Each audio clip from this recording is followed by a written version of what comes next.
What's the connection between confidence and capacity and following the first great commandment? Stay tuned. We're going to dive into that today. If your desire is to become spiritually stronger, emotionally healthier, and relationally smarter, you're at the right place. Speaker and writer Stephanie Smith inspires and equips you to achieve these three key aims. If you're a parent, you'll also learn how to raise empowered kids, ready for adulthood. Let's get started. Welcome back to the Lifescape 3 podcast. I'm delighted you are here. And on these Thursday episodes, if you're new to the podcast, these are the days when I focus primarily on helping parents raise kids to be ready for adulthood. Now, if you're not a parent yet, or maybe your kids are grown, that's okay. If you're somebody who cares about helping the next generations, well, then there's going to be something in this for you, whether you are still parenting or you're a grandparent or you are mentoring not just kids, but maybe parents in some other capacity. You might also be an educator, and you can take this information and you can apply these in your classrooms. And if you don't already know this, I do have speaking engagements that I offer for parents. And those are all from a faith-based perspective. And those can be for homeschool organizations, for conferences, for Christian schools, and also through churches or just independent groups that get together and want to have someone come and speak to their moms, their dads, and about topics, whether it's about parenting in general, or it gets very specific into raising boys as the mom of 5 now grown sons, or adolescents. A lot of research and a lot of science, as well as common sense, and of course, everything that is founded to the best of my ability on biblical principles. You can learn about my speaking engagements on the website, stephaniepresents.com. While you are over there, make sure to sign up for the weekly newsletter, High Impact. Well, today we are starting a new series on Thursdays, specifically for parents, and it's how do we teach our kids in real, meaningful ways to live out that first great commandment.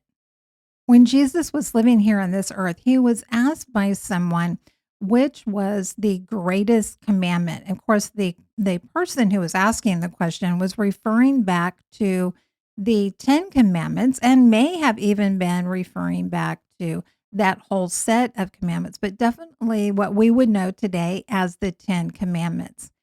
And Jesus answered by reducing or summarizing all of those. He doesn't eliminate any of those commandments. Rather, he actually shrinks and yet at the same time expands all of those 10 commandments, and he summarizes those and expands those in two. And the first one is this. And in Mark 12:29 through 31, Jesus answered, the most important is, Hear, O Israel, the Lord our God, the Lord is one. And you shall love the Lord your God with all your heart and with all your soul and with all your mind and with all your strength. And the second is this, you shall love your neighbor as yourself. There is no other commandment greater than these. It's pretty clear in the way that Jesus answered that he was talking about a comprehensive, all in, every aspect of life, leaving nothing unturned, untouched in our lives, that everything in our life is about loving God. It's not serving him. It's not just obeying him. It's loving him. Because you know what? You can serve someone that you don't love. You can even obey someone that you don't love. But Jesus is very clear in that he details in all of these ways with your heart, with your soul, with your mind, with your strength. It's every part of us. And we read that and we understand that conceptually, but can we just be honest and say, when it gets down to, but how do we actually do that? And as parents, how do we actually teach our kids what that looks like in real life? So that's what we're going to be talking about through this series. I don't know exactly how many episodes that this series will be. We'll kind of see how that turns out. But we're going to open today by talking about our capacities.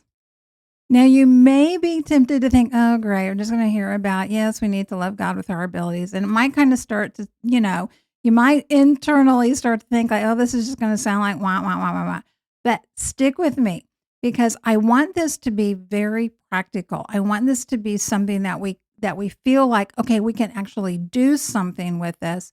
But we're not just going to talk about capacities in this big, broad, generic kind of way. We're going to break this down into some specific elements and then some actions. Charles Schulz, the author, the creator of the Peanuts comics, Charlie Brown, Snoopy, Lucy, Linus, all that cast of characters, said, "There is no heavier burden than an unfulfilled potential." I'm going to say that one more time. There is no heavier burden than an unfulfilled potential. It's interesting. I finished the book on regret by Daniel Pink recently. And one of the things towards the end of that book that points out are the biggest regrets that people have are usually regrets over things they didn't attempt.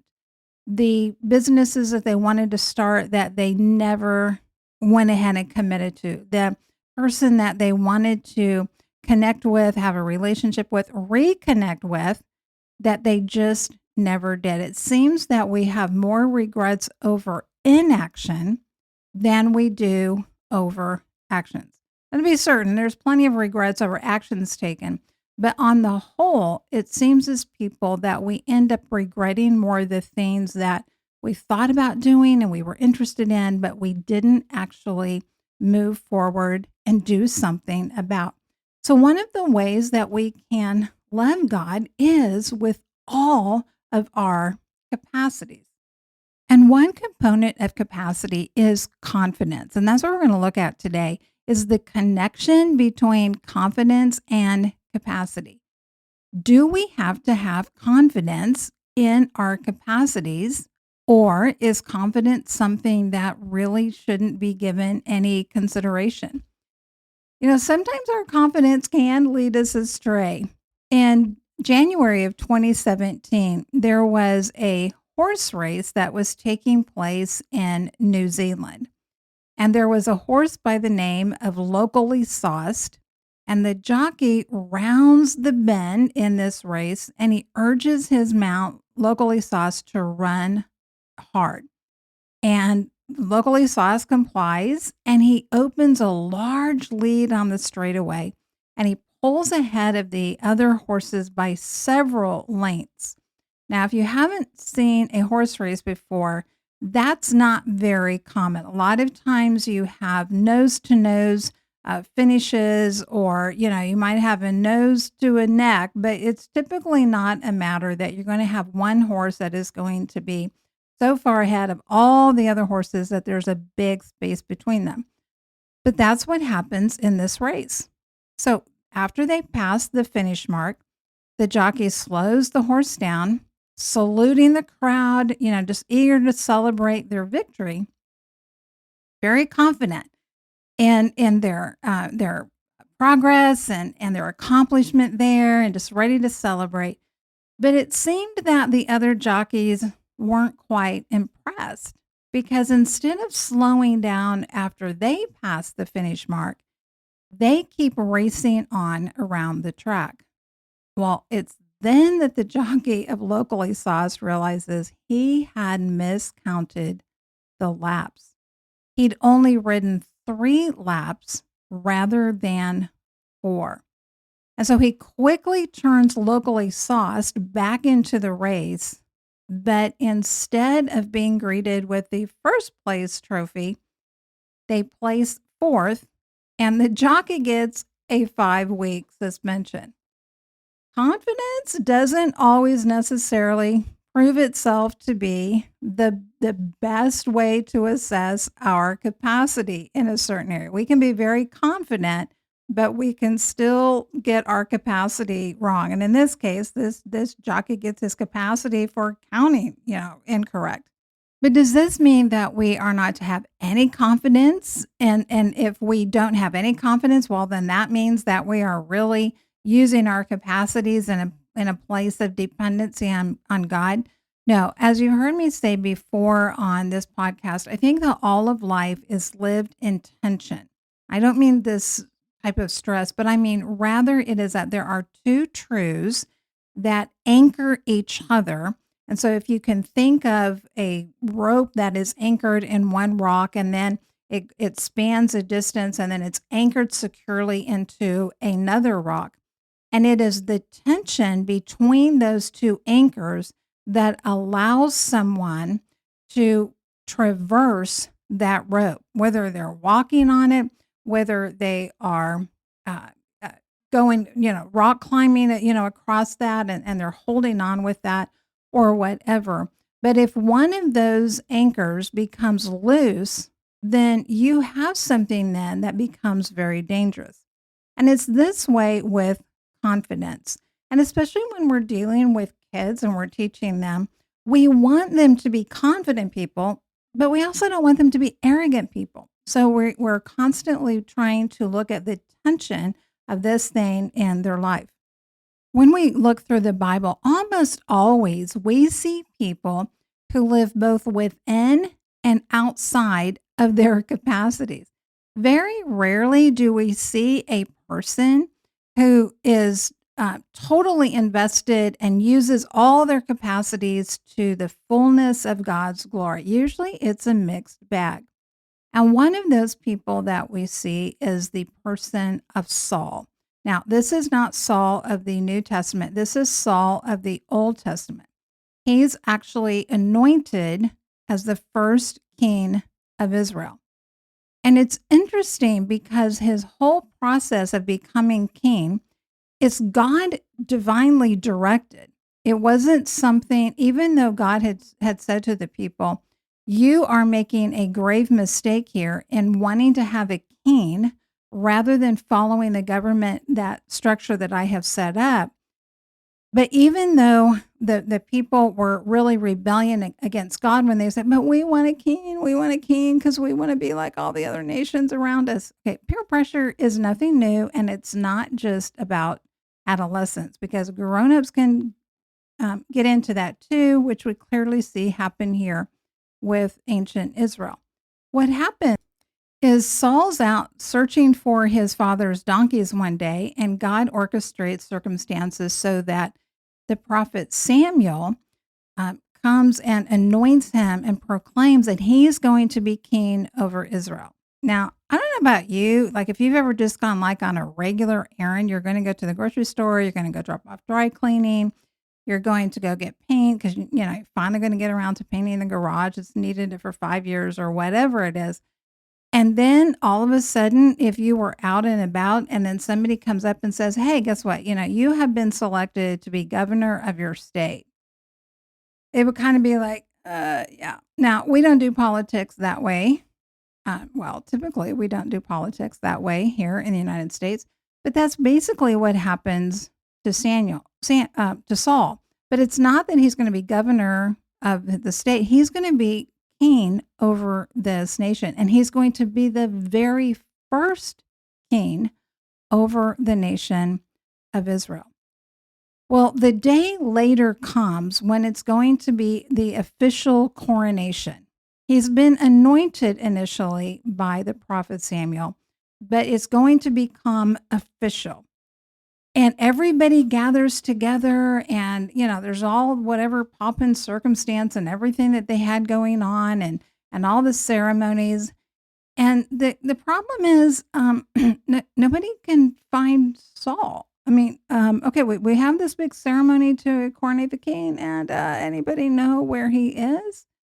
And the Bible tells us that people go searching for him. And you know where they find him? They find him hiding behind some baggage. Oh, now there's a whole lot of an analogy there that I can unpack about how we can hide our capacities and our callings behind baggage, but that's not going to be what I get off into today.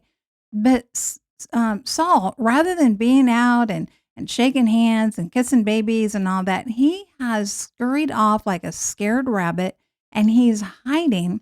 And the people have to go and bring him out to coronate him. Can you imagine what that would look like today? I mean, we're in the middle of an election year when this podcast episode is first going to play. And I guarantee you, there is nobody running for office that when they have a rally, whether it is on a local or a state or national level, they're not hiding in a closet somewhere and their campaign team has to go out and pull them out in front of the media and the people that have come to hear them speak. I mean, that person is not going to make it for 5 minutes. But that's exactly what happens with Saul. He is coronated as king, and it doesn't really give people a lot of confidence. They have some because they have confidence in who Samuel is and that he's heard from God. But that's pretty much Saul's salvation at this point.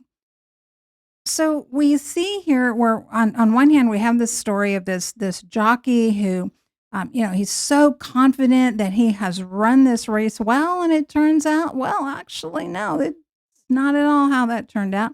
And then we have this Old Testament character who is lacks confidence to such a degree that they have to go pull him out in order to have his official coronation ceremony. So, what does that teach us about confidence and our capacities? Capacity is not dependent on and it's not determined by our confidence.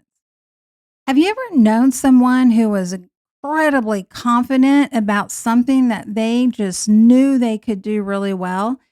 And you and maybe everybody else around you is kind of looking at that person and thinking, I don't know where you got that idea, bud, but you're the only person that thinks you're really competent in that area. They might not be competent, but boy, they sure are confident. So we don't want to just say that that confidence is enough to give someone legitimacy in an area of capacity. But we also don't want to say that confidence uh, has nothing like okay, I if I'm have a capacity, then I can't have confidence. It's not about that. Rather, it's that capacity is independent of confidence. So if we're going to love God with every part of who we are, and that's going to include our capacities, then how do we decide what our capacities are? And how do we teach our children what their capacities are? And this is something that we want to handle with wisdom and with prayer because as children grow, they go through different life stages and phases. And just because they're really good at something at one point in life doesn't mean that that's going to hold true for the long term. And there might be something that they don't really have much interest in, or they might not even show much of a capacity for at a younger age. And by younger, I don't just mean like 4 and 5. I mean even like a 15 and 16. And yet it may turn out later in their life that they are incredibly gifted with capacity in a certain area. So how can we look for those things in our kids? And then how can we also, more importantly, teach them to determine what their capacities are? I think there's 3 tools that we can teach them. The first is, what is truth that is revealed by God? And for us today, that's primarily revealed through Scripture. For Saul, it was the fact that God had revealed that he was going to be the chosen king, and he was anointed by Samuel. Now, there's probably not going to be a Bible verse that you can find that's going to be able to tell you that, yes, your kid is musically gifted. However, there are capacities that God gives to all of us, not necessarily in equal measure, but he does give some capacities out universally. The capacity to think, to reason, to be in relationship, to communicate. These are capacities we have. Obviously, we have to develop these, but they are capacities that we have. Also, we can develop our self awareness. The more self aware that we are, then typically the least self absorbed that we will be, because we have an awareness not only of our strengths, but we have an awareness of our vulnerabilities and our limitations. So, teaching children the importance of paying attention to themselves. There's the term metacognition, and that just means I learn to think about what I think about. So I don't just let thoughts randomly float through my head, but I learn to pay attention to what I'm thinking. And it's also learning to pay attention to what do we enjoy? What do we find that's satisfying? What might be really hard for us, but there's a satisfaction that comes when we persevere and we finish something. What are the types of things that we just dread doing? And again, we don't want to just look at any one of these. We want to look at all three of these applications. And the third application is insight from others. What do we hear from people around us? And this is where it does help us as parents to be very intentional about the people that our children are surrounded with. These are coaches, these are teachers, these are friends, these are parents of other friends. And it's also social media, something we have to pay attention to these days. One of the messages that has gone around for a long time, and I don't like this message because it's not true, and that's, oh, you can be anything you want to be. No, really, you can't. I'm sorry, but if you are going to be 4'2" and soaking wet, you're going to weigh 95 pounds. You are not going to play in the NFL as a linebacker. I mean, it's just not going to happen. And there is something about a theology of limits that accepts that there are some capacities that we have, and there are some capacities we don't have. So we want to avoid peppering our kids' heads with that type of talk, but we also want them to see beyond just where they are today. We also don't want to say, well, you're never going to be able to whatever, because we don't know what kids' full capacities are, honestly, until they get into adulthood and they begin making decisions for themselves. They get more exposure to more opportunities and situations where they even have the opportunity to test something to see if they have a capacity in that area. So when they're younger, really what we want to do, it's not so much to try to give them a detailed list that says this is what your capacities are and this is what they will be for the rest of your life, but rather to teach them how to pay attention to what are my capacities as a unique individual. And that is where we want to build their confidence and the humility that comes with the theology of limitations. And we want them to have a sense that they are empowered people because God has made us to be people of agency and choice. But we are also limited people, and that we do not control everything in our lives, and we don't get to control our whole destiny and how all of life works. So again, it's always navigating that tension in life. So one of the things that you can do as a parent is to have these conversations with your kids. And even when they're very young, you can begin to point out things to them. Say, you're really good at being able to organize things. You are really good about being empathetic when somebody else gets hurt.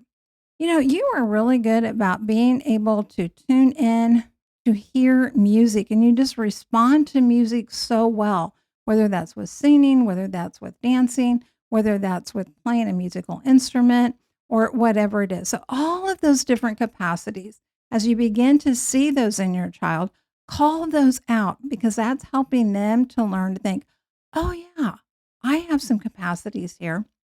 And you are teaching them how to become self aware.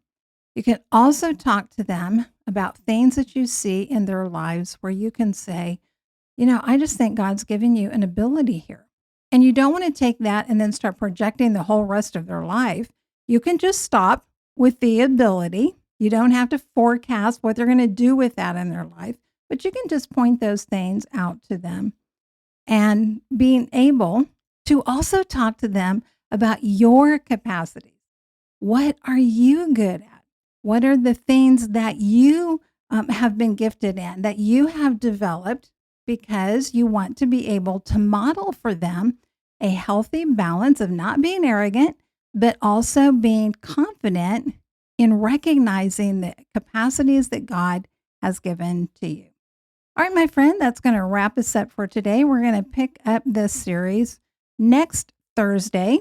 In the meantime, don't forget the Tuesday episodes where we're walking through significant passages of the Bible devoted to helping you have and build a vibrant, savvy faith. Okay, remember this because it's true. You have an impact that is immeasurable, eternal, and irreplaceable. I'll see you on the next episode. Bye for now. Thank you for listening. Visit the website stephaniepresents.com and sign up for High Impact to join the mission of building spiritually strong, emotionally healthy, and relationally smart women and families. You can also book Stephanie to speak at your event and check out additional resources. Together, we can invite and equip generations to engage fully in God's grand story.